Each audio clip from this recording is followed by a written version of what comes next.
Welcome viewers, প্রতিদিনের মতো আজও চলে এসেছি আমার লাঞ্চের থালি নিয়ে। আজকে থার্সডে, তাই আজ আমার ভেজ থালি। থালিতে আমি নিয়েছি সাদা ভাত, নিয়েছি এক টুকরো লেবু, আর নিয়েছি শসা ও টমেটো স্যালাড হিসেবে। প্রথম পাতে খাওয়ার জন্য নিয়েছি আলু আর লাউয়ের খোসা ভাজা।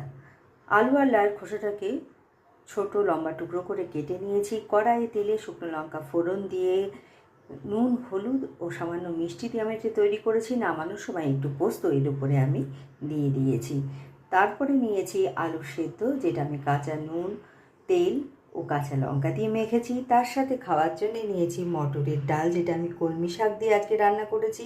ফোড়নে দিয়েছি 5 ফোড়ন ও শুকনো লঙ্কা। তারপরে নিয়েছি আলু, লাউ আর বড়ার রসা। এটার রেসিপি আপনারা আমার চ্যানেলে পেয়ে যাবেন। আর শেষ পাতে নিয়েছি বাড়ির তৈরি টক দই।